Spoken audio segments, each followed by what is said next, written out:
ओ अस्सलाम वालेकुम भैया। ओ वालेकुम सलाम। अरे कैसे हो? ठीक है। हिंदी हो?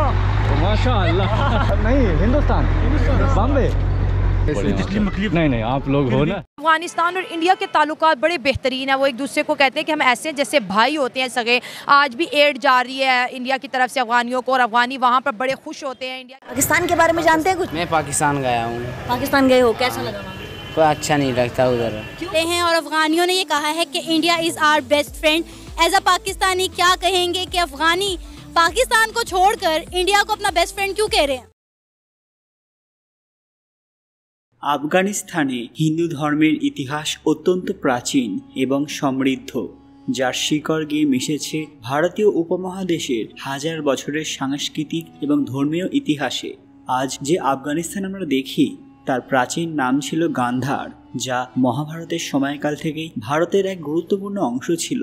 তখন আফগানিস্তানের বিভিন্ন অংশে বৈদিক ধর্ম, হিন্দু ধর্ম এবং পরবর্তীতে বৌদ্ধ ধর্ম চর্চা হতো। কাবুল, কান্দাহার, গজনি, নানগারহার এবং বালক এই সব অঞ্চলগুলিতে ছিল বহু হিন্দু এবং বৌদ্ধ মন্দির, গুরুদ্বার এবং আশ্রমের কেন্দ্র। খ্রিস্টপূর্ব ৩য় শতকে মৌর্য সম্রাট অশোক আফগানিস্তানে বৌদ্ধ ধর্ম বিস্তার করেন, কিন্তু তার আগেও এখানে হিন্দু ধর্মের চর্চা এবং আর্য সংস্কৃতির গভীর প্রভাব ছিল। বর্তমানে যে জায়গা তালিবানদের দখলে, বলা যায় যেখানে ইসলাম ধর্ম ছাড়া আর কোনো কিছুর অস্তিত্ব নেই, সেখানেই এবার ধীরে ধীরে নিজের আলো ছড়িয়ে দিচ্ছে হিন্দু ধর্ম। হ্যাঁ, একদম ঠিক শুনেছেন। এখানে ঠিক কি ঘটেছে সবটাই জানাবো আজকের ভিডিওতে। তার কমেন্ট বক্সে হর হর মহাদেব লিখতে ভুলবেন না। সকলকে আমাদের চ্যানেল পুরান কথায় স্বাগত। আজকে আপনারা জানবেন আফগানিস্তানে ছড়িয়ে পড়ল হিন্দু ধর্ম। ভিডিওতে এগোনোর আগে সবাই অবশ্যই আমার চ্যানেলটি সাবস্ক্রাইব করে নেবেন। আফগানিস্তানের বেশ কিছু প্রসিদ্ধ মন্দির, যেমন আসামাই মন্দির, এটি শুধু ধর্মীয় নয়, সাংস্কৃতিক দৃষ্টিকোণ থেকেও ঐতিহাসিকভাবে অত্যন্ত গুরুত্বপূর্ণ। কাবুলের আশেপাশে এমন আরও অনেক মন্দির এবং শিব মূর্তি ছিল যা আজ নষ্ট হয়ে গেছে বা গোপনে টিকে আছে। শোরবাজার মন্দির, গুরুদুয়ারা, কার্তে পারওয়ান, ভগবতী মন্দির, এমনই কিছু ধর্মীয় স্থান আজও আফগানিস্তানের হিন্দু শিখ ইতিহাসের সাক্ষী হিসেবে দাঁড়িয়ে আছে। 1960-70 দশকে আফগানিস্তানে প্রায় 2 লক্ষ হিন্দু এবং শিখ সম্প্রদায়ের মানুষ বাস করতেন। তারা ব্যবসা, চিকিৎসা, প্রশাসন এবং শিক্ষাক্ষেত্রে গুরুত্বপূর্ণ ভূমিকা রাখতেন। অনেক হিন্দু পরিবার শতাব্দীর পর শতাব্দী ধরে আফগান সমাজে একীভূত হয়েও তাদের ধর্মীয় পরিচয় রক্ষা করতে এসেছিলেন। কিন্তু সোভিয়েত আগ্রাসন, গৃহযুদ্ধ এবং 1990 সালের পর থেকে তালিবানদের উত্থান দেশকে হিন্দুদের জন্য এক ভয়ঙ্কর জায়গায় পরিণত করে। মন্দির ধ্বংস, জোরপূর্বক ধর্মান্তরণ, ধর্মীয় চিহ্ন পড়তে বাধ্য করা, ফলস্বরূপ অধিকাংশ হিন্দু এবং শিখ পরিবার দেশ ছেড়ে ভারতে, ইউরোপ, কানাডা, যুক্তরাষ্ট্র এবং মধ্যপ্রাচ্যের বিভিন্ন দেশে পাড়ি দেন। বর্তমানে আফগানিস্তানে বেশি হিন্দু বা শিখ নেই, কয়েকশো হিন্দু এবং শিখ রয়েছেন এমনটাই জানা গেছিল। তাদের নিরাপত্তা চরম হুমকির মুখে। ভারত সরকার এবং আন্তর্জাতিক মানবাধিকার সংস্থাগুলি বহুবার তালিবান বা আফগান সরকারকে ধর্মীয় সংখ্যালঘুদের নিরাপত্তা দিতে আহ্বান জানিয়েছে। তালিবানরা কিছু মৌখিক আশ্বাস দিলেও বাস্তবে হিন্দুদের জীবনযাত্রা অত্যন্ত কঠিন। তবু এই নিঃশব্দ সংকটে আশার আলো দেখা যায় কিছু দিক থেকে। আফগান জনসাধারণের মধ্যে ভারতের প্রতি যে শ্রদ্ধা এবং ভালোবাসা রয়েছে তার মাধ্যমে হিন্দু সংস্কৃতির প্রতি একটি গভীর আগ্রহ লক্ষ্য করা যায়। অনেক আফগান টেলিভিশনে ভারতীয় সিরিয়াল, রামায়ণ, মহাভারত, বলিউড গান এবং ভাগবত গীতার অনুবাদ পড়েন। এ থেকে বোঝা যায় হিন্দু ধর্ম কেবল একটি ধর্ম নয়, এটি একটি সভ্যতা যা মানুষকে সংস্কৃতি, সঙ্গীত, নীতিবোধ এবং মানবতায় অনুপ্রাণিত করে। আফগান জনগণের বড় একটা অংশ ভারতকে শুধুই একটি দেশ হিসেবে নয়, বরং একজন বিশ্বস্ত বন্ধু এবং ভাইয়ের মতো দেখে।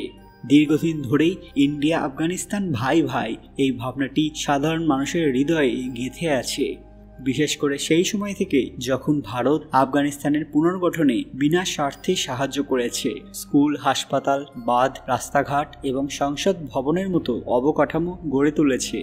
এই সহযোগিতা ছিল নিঃস্বার্থ, যেখানে ভারতের কোনো সামরিক হস্তক্ষেপ ছিল না। এটাই আফগান জনতার মনে আলাদা জায়গা করে নেয়। পাকিস্তান সম্পর্কে তাদের নেতিবাচক মনোভাবও বহু পুরনো। বহু আফগান পাকিস্তানকে দোষী মনে করে তালিবান সৃষ্টির মূল উৎস হিসেবে এবং বিশ্বাস করে যে পাকিস্তানের আইএসআইয়ের মদতেই আফগানিস্তানে সন্ত্রাস এবং ধর্মীয় চরমপন্থা ছড়িয়েছে। এর ফলে ভারত এবং হিন্দু সংস্কৃতির প্রতি তাদের গ্রহণযোগ্যতা বাড়ছে। এই রাজনৈতিক এবং মনস্তাত্ত্বিক বাস্তবতা ভবিষ্যতে আফগানিস্তানে ভারতীয় সংস্কৃতি, হিন্দু ধর্ম এবং আধ্যাত্মিক ভাবনার বিস্তারে সহায়ক হতে পারে। যদিও তালিবান শাসন হিন্দুদের জন্য বিপজ্জনক, তবে যদি আফগানিস্তানে কখনো একটি স্থিতিশীল উদার সরকার ফিরে আসে তাহলে ভারত সেখানে আবার হিন্দু ঐতিহ্য, ধর্মীয় স্থান পুনর্গঠন, সংস্কৃতি বিনিময় এবং শিক্ষা বিস্তারে এগিয়ে যেতে পারবে।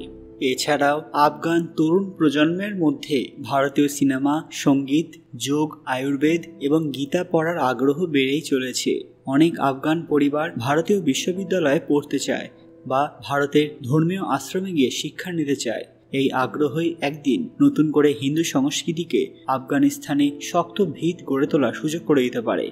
আফগান জনগণের ভারত প্রেম এবং পাকিস্তান বিরোধী মনোভাব ভবিষ্যতে হিন্দু ধর্ম এবং ভারতীয় সংস্কৃতির পুনরুত্থানে একটি বড় আশার আলো।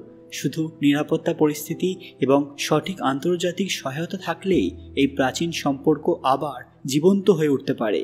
আফগানিস্তানে হিন্দু ধর্মের আজকের সংকট একদিকে অত্যন্ত করুণ হলেও অন্যদিকে এটি একটি প্রতিরোধের ইতিহাসও। বিশ্বের নানা প্রান্তে ছড়িয়ে থাকা আফগান হিন্দু এবং শিখরা আজও তাদের ধর্ম এবং সংস্কৃতিকে বাঁচিয়ে রেখেছেন। বর্তমানে আফগানিস্তানের বেশ কয়েকটি জায়গা হিন্দু ধর্ম বিস্তারে বড় সাহায্য করছে, যার মধ্যে অন্যতম হল আসমাই মন্দির, যা কাবুলে অবস্থিত। এটা আফগানিস্তানের সবচেয়ে প্রাচীন এবং বিখ্যাত হিন্দু মন্দির। স্থানীয়ভাবে একে হিন্দু মন্দির পাহাড় বা কোহে আসামাই বলা হয়। দেবী দুর্গার এক রূপ আসমাই মা নামে এখানে পূজিত হন। বহু যুদ্ধ এবং তালিবান দমননীতি সত্ত্বেও এই মন্দিরটি এক প্রতীক হয়ে আছে হিন্দু অস্তিত্বের। রয়েছে জালালাবাদের রাজা দশরথ মন্দির। এই মন্দিরটি রামায়ণ মহাকাব্যের সঙ্গে জড়িত রাজা দশরথের নামে। এছাড়া রয়েছে গুরু মন্দির, শিব মন্দির, যা যথাক্রমে ঘাজনি এবং কান্দাহারে অবস্থিত। এই অঞ্চলের হিন্দুরা ধর্মীয় আলোচনা এবং গীতা পাঠের মাধ্যমে সংস্কৃতিকে রক্ষা করত। যদিও তালিবান শাসনের অধীনে এগুলোর উপর চাপ আছে, তবে এখনো পর্যন্ত এই মন্দিরগুলির ঐতিহাসিক গুরুত্ব এবং ধর্মীয় ছায়া হিন্দু সংস্কৃতিকে আফগানিস্তানে একটি ছোট্ট আলো হিসেবে টিকিয়ে রেখেছে। বন্ধুরা, আপনাদের কি মনে হয় ভবিষ্যতে কি সেই দিন আসবে যখন আফগানিস্তান হয়ে যাবে একটি হিন্দু রাষ্ট্র? আপনাদের মূল্যবান মতামত কমেন্ট বক্সে অবশ্যই জানাবেন। আজকের ভিডিওটি লাইক করবেন এবং শেয়ার করে সবাইকে দেখার সুযোগ করে দেবেন। কমেন্ট বক্সে ভক্তির সঙ্গে হর হর মহাদেব লিখতে ভুলবেন না। আরও এরকম দরকারি আপডেট পেতে পুরান কথা অফিসিয়াল চ্যানেলটি মনে করে সাবস্ক্রাইব করে নেবেন। খুব তাড়াতাড়ি ফিরে আসবো একটি দরকারি ভিডিও নিয়ে। ততক্ষণ আপনারা এই ভিডিওগুলো দেখতে পারেন। ধন্যবাদ।